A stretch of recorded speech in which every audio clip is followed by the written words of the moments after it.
Alright, continuing the 80% glitches tutorial of Trails in the Sky FC. On the last video, we finished the Java 2 extermination. Now we're going to head over to the final part of the chapter.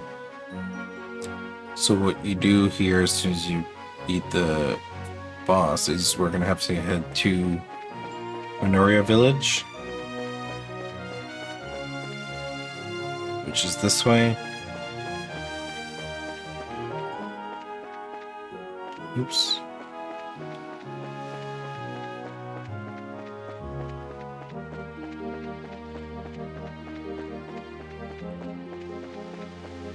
Make it all the way there, and we're gonna go into the White Magnolia in the second floor again.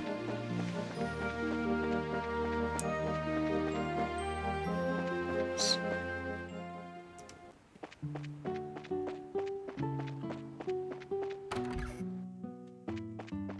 Here we go, and you go in here. There's just some text.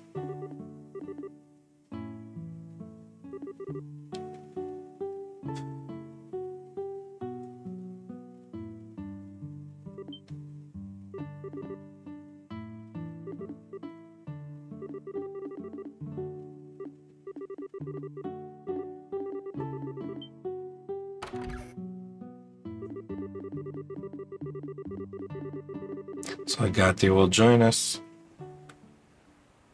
and we're gonna follow Sieg to the lighthouse.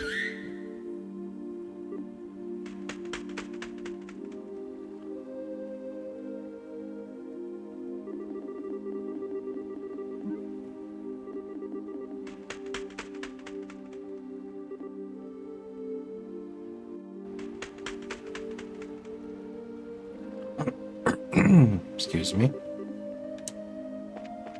Here we go. So when we get to the crossroads here, you'll cut again.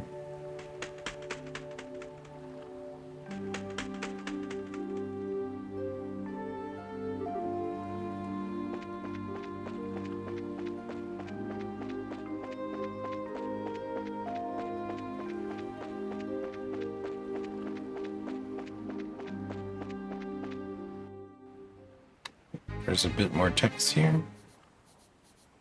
And then we're gonna do the menuing for the Varan Lighthouse.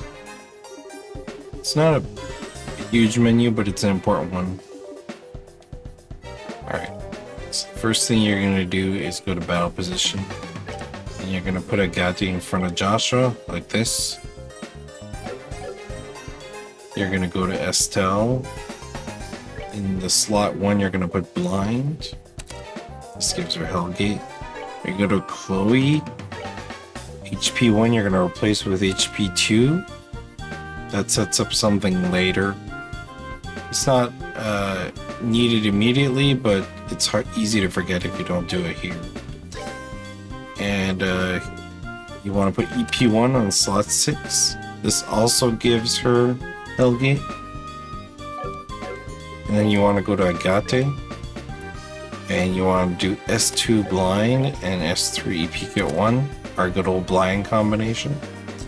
So now we have 3 characters with blind, and we have Joshua with aerial. So we have 4 AoE spells, and that's really important here. So we're gonna do our lighthouses fights, and there's a few scenarios that can happen in a lighthouse. I'm going to try to save first and replicate them. Okay. Essentially, you want to Hellgate the main Raven and Ariel, but you also want to start using Joshua's on the main enemy. So I'll explain that here. I did put it on the screen here, but okay. So the main Raven can either do this, which is annoying, where he doesn't move straight down like these red guys are doing. But regardless what, you always have to target the main character. In this case, I can put my aerial here, and we're gonna hit all 3. But all our other spells won't. So you want to do Hellgate with the other 3 characters on the main guy, no matter what they do, because you need to get rid of him first, unfortunately. One thing we need to talk about here is... Okay, I'll wait. So first target your 3 Hellgates on him. And you want to cast... Also on the main guy, the Agate's S-Craft while he's casting.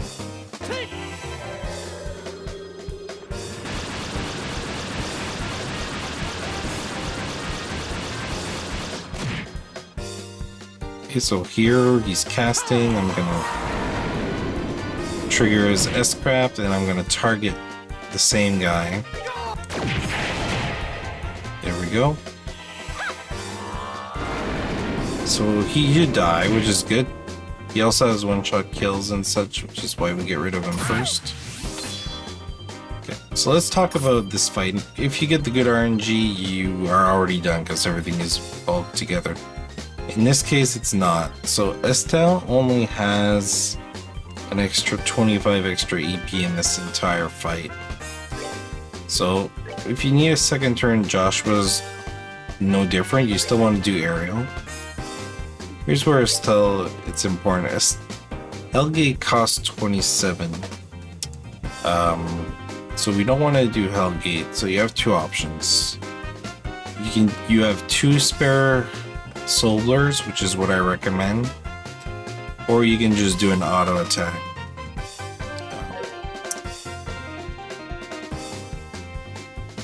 In this case, how should I say this? In this case, it doesn't really matter because you want your AoEs to hit these guys. I'm just going to try to auto because it's faster. Just make sure you're not knocking them out from each other. Now they're going to move here, so it's always a risk, but they should stay in together. They usually target the same person. There we go. So with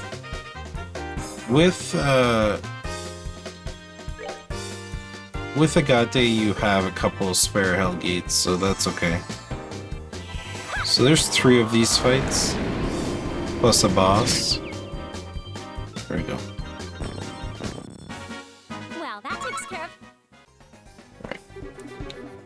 So after the first fight here in the lighthouse, there's a bit of text. So here's where we need to be careful. One is Chloe cannot die at all costs, and she's a target. So if she took damage, I have some spare items that we haven't used and the Tira Bomb that we've carried. So use those first. Make sure she's high health before every fight. Rainbow Jelly Beans. You're gonna, after each fight, you're gonna use 4 on Agate. 1, 2, 4. It's very important that you use the exact number because these are calculated through the entire run. And what that's gonna do is give Agate back his CP meter to do his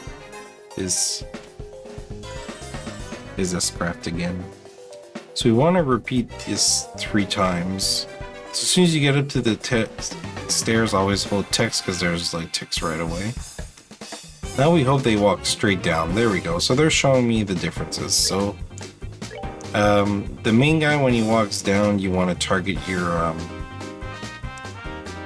want to keep your skills on him because they're gonna hit all 3 guys, which is what you want. So this is what you want on each fight. Hopefully this is the dream scenario every fight, but it is RNG based. So as you can see, the Hellgates do hit everybody. So same thing, 3 Hellgates, and not to forget Agate's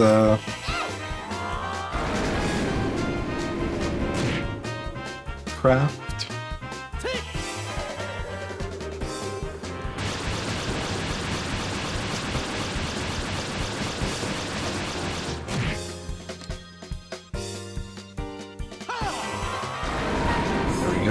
always make sure you target the leader with it.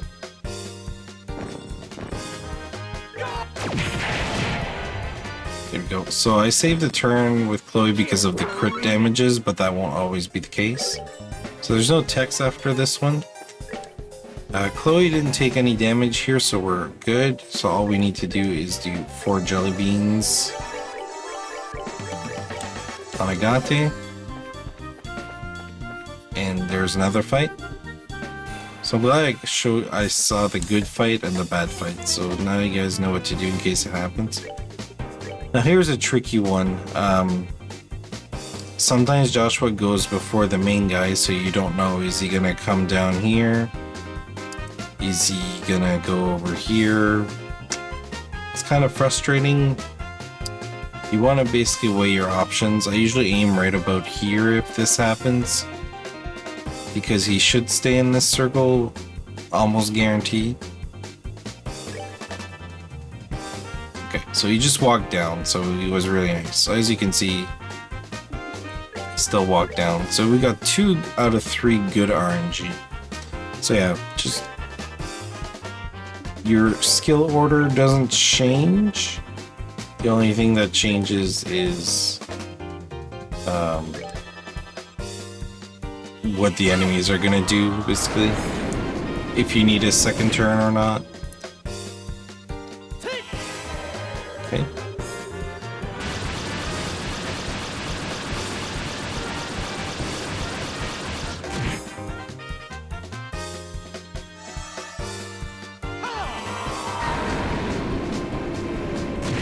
Usually they die like this when you get a good roll of damage. There we go. Right. So that's it for the Ravens. You can lose minutes, unfortunately, if they're not all bumped like the 2 fights were. If they're all separate like the first one, there's not much we can do about that. You just pray you get good RNG. Now after the 3rd fight, you don't use jelly beans at all.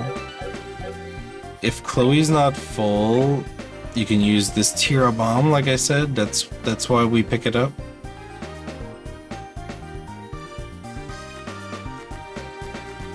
And also, if for any reason you're out of magic,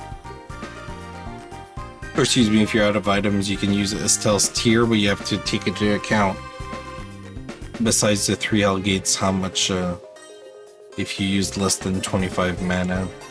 So go ahead with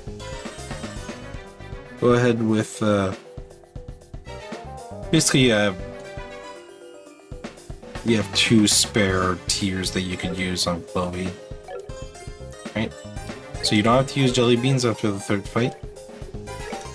Just gonna save here, just in case. So after you fight the 3 Lighthouse guys, you go here to the boss. And this boss always does the same thing at the start. The 2 gears would charge Agate. And there's nothing we can do to control it, but we're hoping that Agate doesn't get an attack delay. So let's find out. They do quite a bit of damage. Okay. So the fight is similar. So you want to cast your aerial around here because the other one's going to come down here as well. Right here. Okay, so unfortunately Agate got attack delayed, so it just means that the enemy might get an extra attack turn. Okay. Now with Chloe, you cast Hellgate. Same thing with Estelle. Hellgate. Now here's one thing you can do. If you're in danger, you can use Estelle's S-Craft here. Like in this case. Let me see how much damage they do. Okay. So this is why it's dangerous. Because they might both target Chloe and there's a chance she dies. If Agate dies, it's not as much the end of the world. but every character is important, but specifically Chloe and Joshua. Okay, so here what I'm gonna do, you notice how I used Estelle's S-Craft? That's because we don't really need it right now. And because of the attack delay, they're both gonna attack. So I'm gonna hope that Estelle's damage is good enough to kill. This guy usually target the one with least HP, so that only one of them gets a turn of attacking here. So I'm gonna target this one.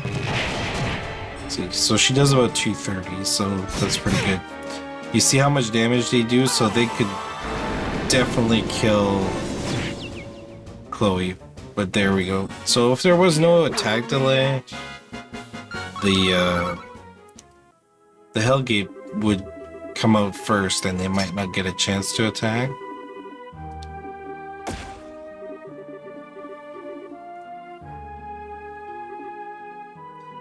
I'm gonna let this play out and try the fight a second time and see if we can see the good RNG of that fight. So here you would normally just select option 1. Let's see this again. I didn't restart the game. I do that sometimes, but in this case it's not that long of a cutscene. Okay, so let's load that and do the Lighthouse fight once more.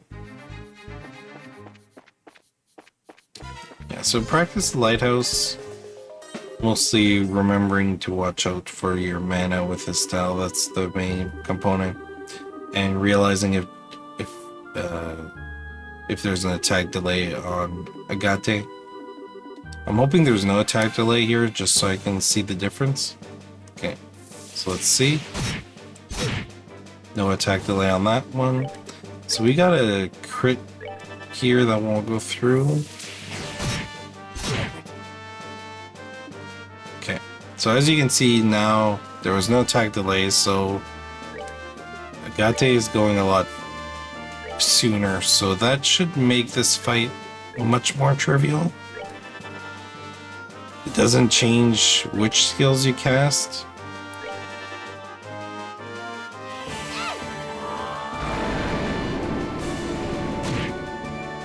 It's just they should all go in order here. I still get ready to cast with Estelle just in case you get really bad damage rolls and one lives or something like that.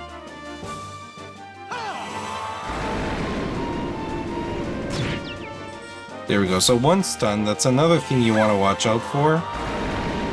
If one is stunned, you want to target the one that isn't stunned with Estelle. If you need to use her S-Craft to take one down. So obviously the one that is stunned won't be able to attack. Or fainted, sorry, I keep saying stunned. This is how the fight looks when it's really easy. It's just, nothing happens because there was no attack delay on Agate. So yeah. There's an unfortunate situation that is very rare in that the two starting attacks by the Jaegars can both be crits. And if they both crit Agate, even though he has like 1200 HP, they can kill him. So I still recommend to make a save before going into the boss fight. In fact, until you get comfortable, I recommend to save between each fight in the Lighthouse. Make sure you use only 4 jelly beans after you eat the first 2. Alright. So once you're here, we gain control of our character, you leave, and this time we want to go to, back to Rouen. There's a little cutscene here when you leave, so I hold my button while it's transitioning. So I like to put my camera facing upwards like this. Feel free to use what works for you.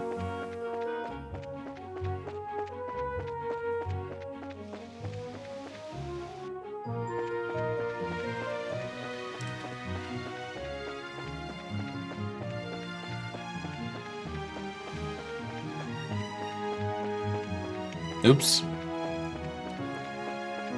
Yeah. Make sure you play regularly so that, you know, you don't forget where the ramp is. Long game. So there's gonna be a little cutscene at the cross here. So you also wanna hold text.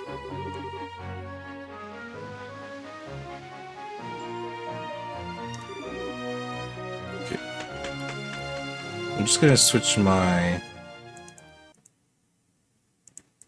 slide here because there we go. So next is our Bronco and Fango boss fight, which is a little scary. There's also a condition that you can die that sometimes you can't avoid if there's too much crits and such, but as soon as you gain control, you're going to go to the Orbital Factory here. You're going to talk to this guy, you're going to do quartz. I recommend there's two ways you can do this. So you want to buy cast 2, so you can press up and like keep holding up to cast 2.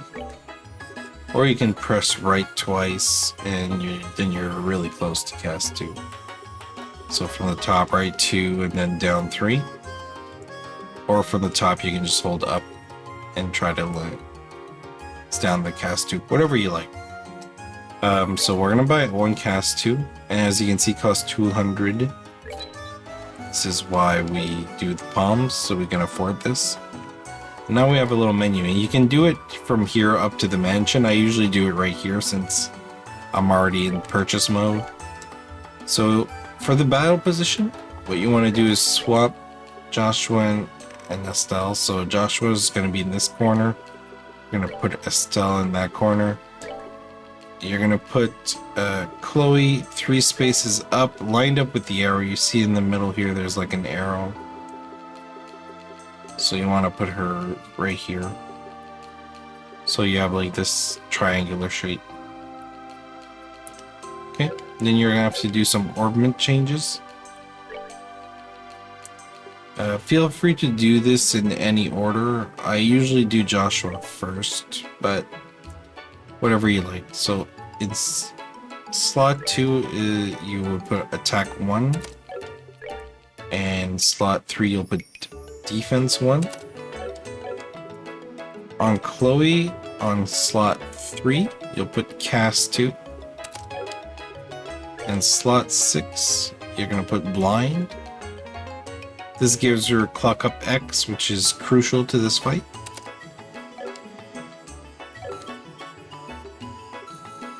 And on Estelle, on slot 1 you'll put poison,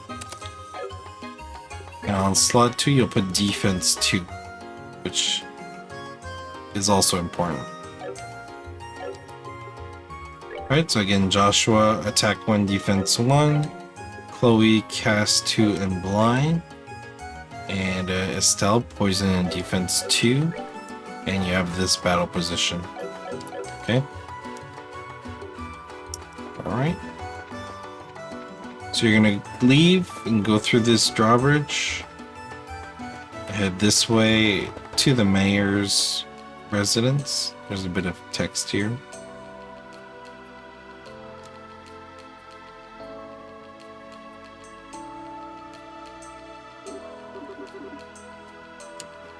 So you're just gonna go past the fountain into the place. There's more text.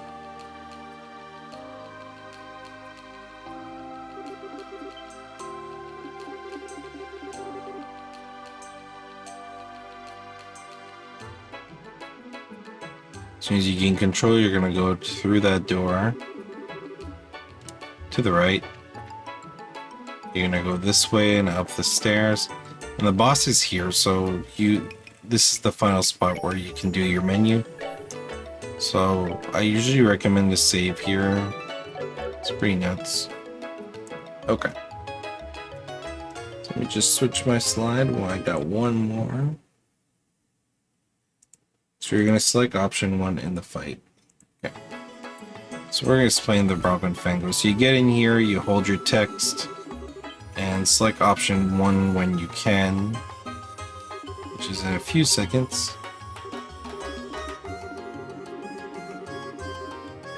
Right there. And we're gonna fight Bronco and Fango, which is the boss of this chapter. So Bronco is the brown one, and Fango is the red one. And when one of them dies, they power up the others. So it's important that we kill them close to one another. But we're going to use a very specific technique here that will allow us to basically delay them all the time. Using flicker, which is crucial. Okay. Okay, so their goal here is to line up all your characters, as you can see in my picture. So when they go first, they will attack your characters. So with Estelle, you want to line up with Chloe, like right here. You might have to line up one back, like depending on where you got hit, but always make sure that you're lined up here. Okay. Right, so I'm gonna move over here with Estelle. Okay, there we go. Now with Chloe, what we're gonna do is clock up X on Joshua. And once these two have attacked, like if Bronco and Fango go first, which is possible, and they've damaged your characters, and as soon as you cast clock up, so Chloe, you want to use her S-Craft to heal everybody. But in this case where I'm going first, you're gonna wait until they do their damage here. So here, one's gonna attack Joshua, the other one's gonna attack Chloe or Estelle. That's fine. So same thing with Joshua, you're gonna move on this side so you're lined up with these guys. There we go. So while Clock X is going, you're gonna cast for S-Craft and heal everybody, because they're gonna attack again here and they can kill you. They're really strong, as you can see. Okay, so here's the strategy. With Joshua, you're gonna cast Flicker, and as you can see, they're lined up. And the particularity about Flicker is it delays enemies by a little bit in the turn order. So you're gonna cast Flicker, which does a little bit of damage. With Estelle, you're always going to cast Earth Lance on the brown one, which is nearest to her.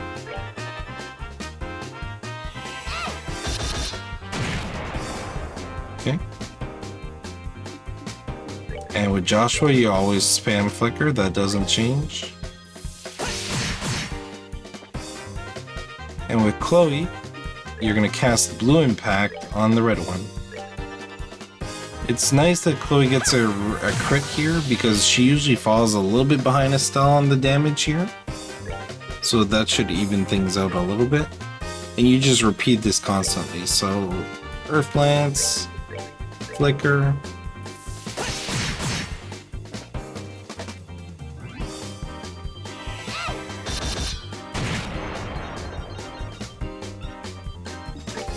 Okay, we're gonna have another Blue Impact crit here.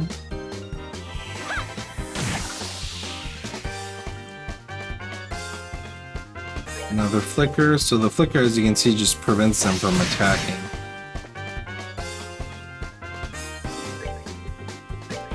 Earth Lance.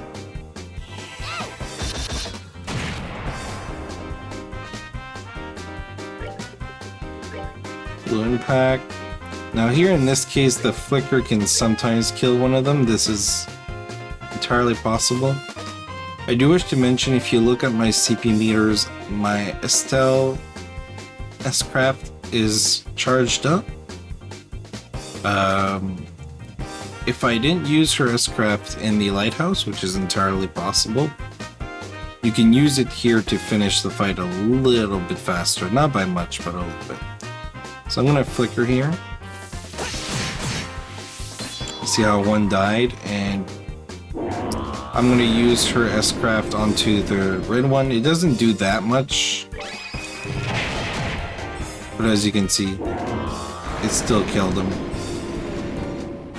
Okay, that's the Bronco and Fango fight. So the concept is the same always. You always want to line up your characters with dogs.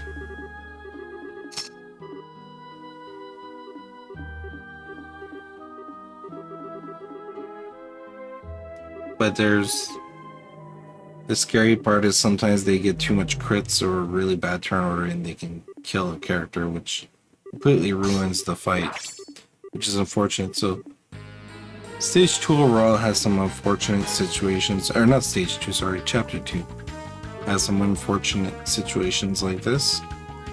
But yeah, repeat that fight, get used to lining up your characters and, you know, maximizing your menu speed. They weren't very fast there while I was explaining the fight, but yeah, and this is just a little cutscene until the end of the chapter.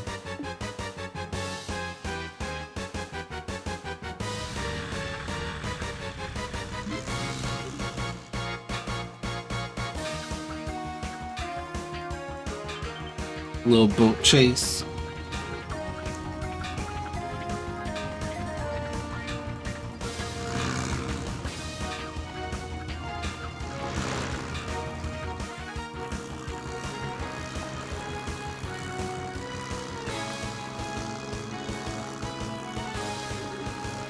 Still showing us how to block bullets with the staff. Easy.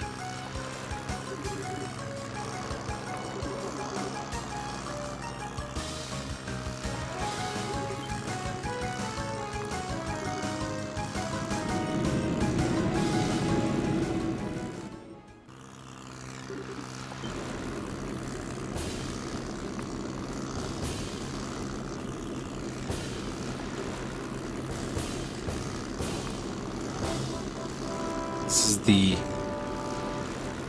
basically the army with the secret ship, the Alcé, which we learn a little later that it was Sieg with the bird from Chloe that called them up.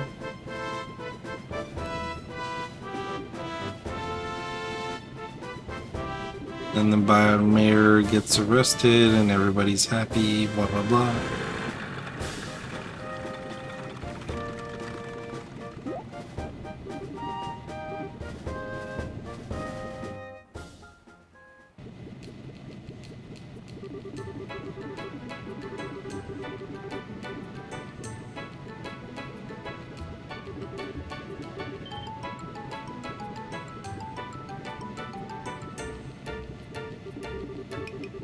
There we go, getting congratulated.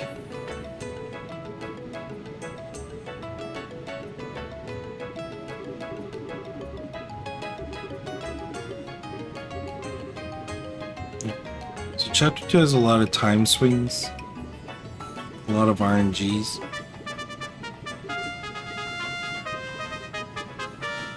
So your execution's important, but there are also going to be times where your execution is good. And unfortunately, the RNG isn't. That's just chapter 2 in a nutshell.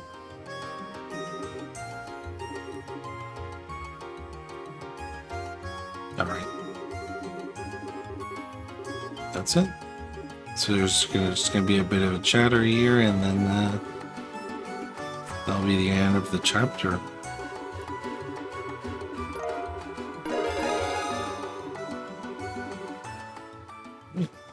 And that concludes this video and also the video of chapter 2. So in my next videos we will cover chapter 3, which is, in my opinion, where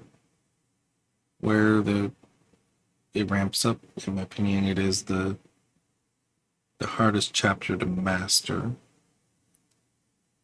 or to get good at, because there's a lot of menuing sequences, some difficult ones. And they're really close to each other in some sense. But yeah, that'll be covered in the next video. Thanks for watching.